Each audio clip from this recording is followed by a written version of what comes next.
오늘 우리에게 주신 하나님의 말씀은 어제에 이어서 마태복음 12장 38절에서 45절까지 12장 38, 45까지 교독하고 마지막 절은 합독합니다. 그때의 서기관과 바리새인 중 몇 사람이 말하되 선생님이여 우리에게 표적 보여주시기를 원하나이다. 예수께서 대답하여 이르시되 악하고 음란한 세대가 표적을 구하나 선지자 요나의 표적밖에는 보일 표적이 없느니라. 요나가 밤낮 사흘 동안 큰 물고기 뱃속에 있었던 것 같이 인자도 밤낮 사흘 동안 땅 속에 있으리라. 심판 때에 느니웨 사람들이 일어나 이 세대 사람을 정죄하리니 이는 그들이 요나의 전도를 듣고 회개하였음이거니와 요나보다 더 큰 이가 여기 있으며 심판 때에 남방 여왕이 일어나 이 세대 사람을 정죄하리니 이는 그가 솔로몬의 지혜로운 말을 들으려고 땅 끝에서 왔음이거니와 솔로몬보다 더 큰 이가 여기 있느니라.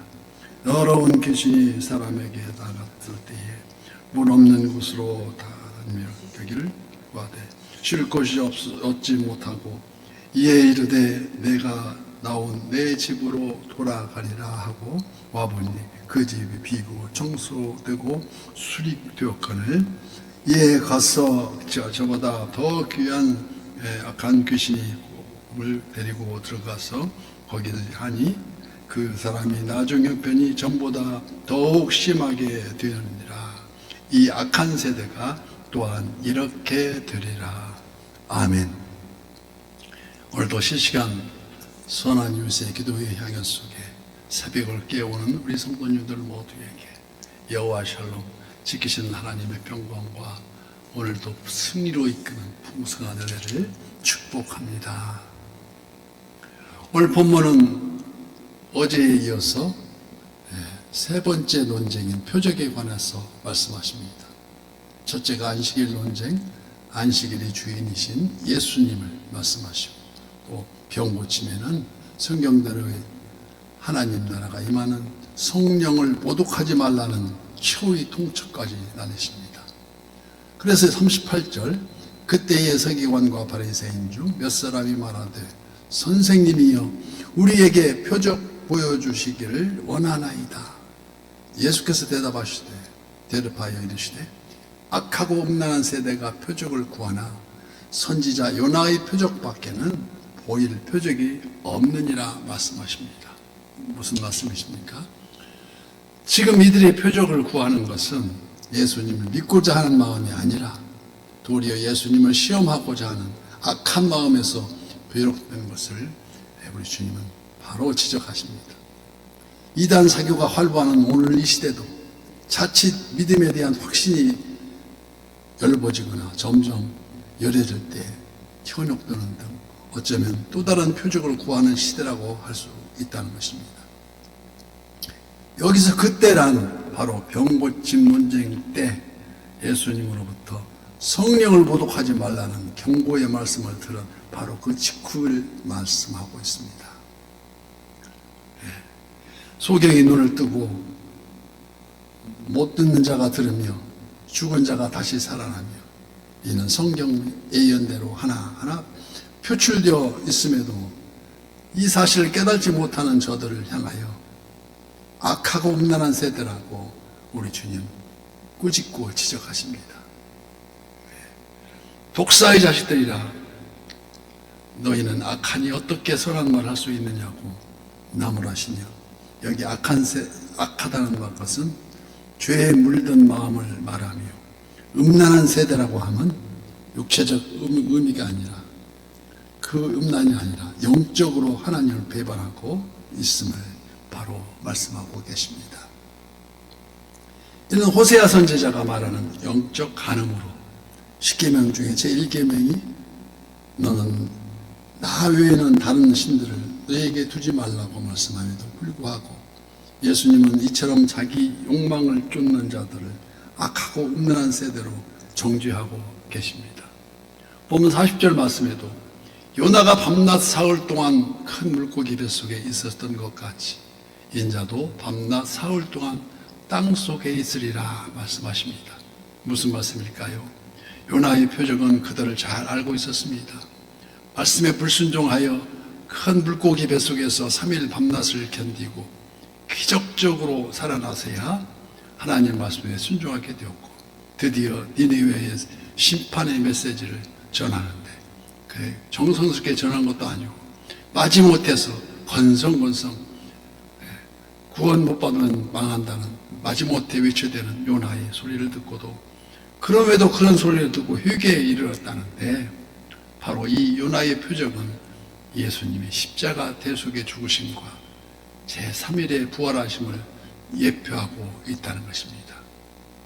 여기 예수님께서 요나의 표적에 대해서 말씀하시면 그들의 증오가 이제 곧 십자가를 불러오지만 제3일 만에 사망 권세를 물리치시고 영광의 부활을 성취하게 되심을 익히 드러내려 하시는 우리 주님의 말씀이십니다.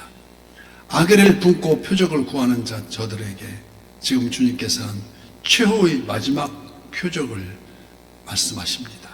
즉 오늘 본문 41절 말씀 심판 때에 니느웨 사람들이 일어나 이 세대 사람을 정죄하리니 이는 그들이 요나의 전도를 듣고 회개하였음이거니와 요나보다 더 큰 이가 여기 있다고 말씀하시는 것입니다.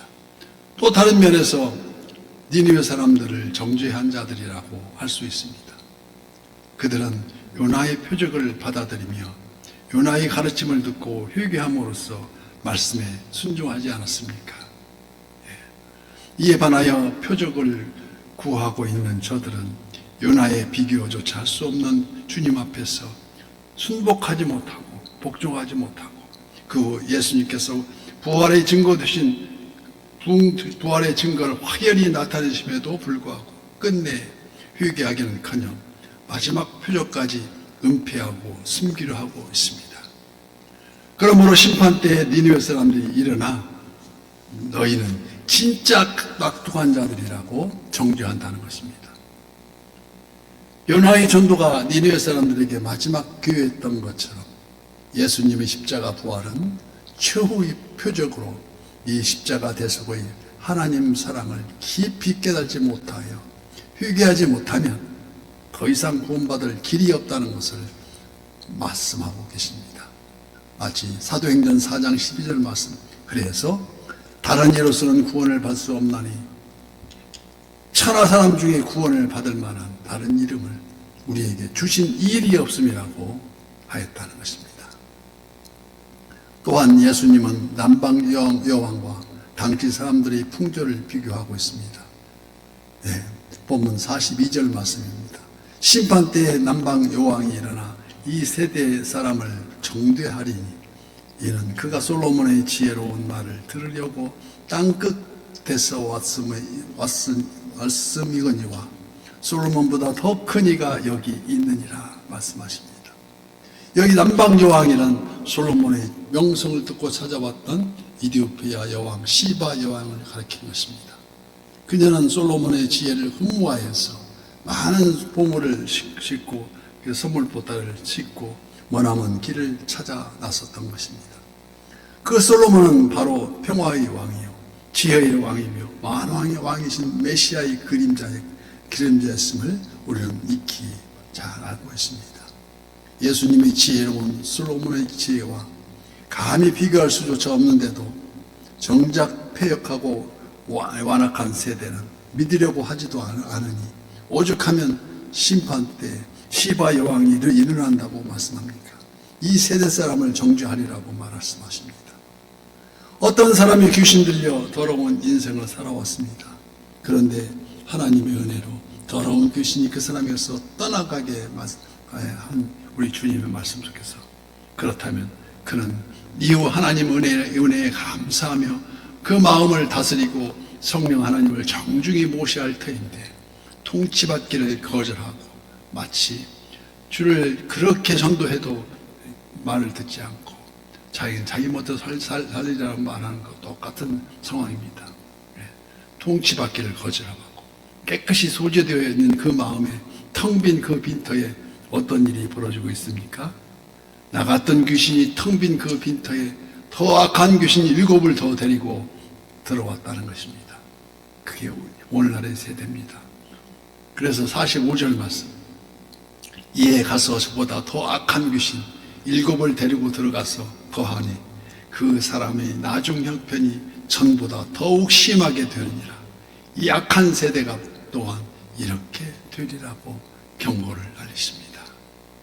이처럼 표적을 구하는 악한 세대가 전보다 더욱 심해져서 형편없이 몰락을 초래하게 될 것임을 단호히 선언하고 계십니다. 그런데도 꼼짝 않고 있겠습니까?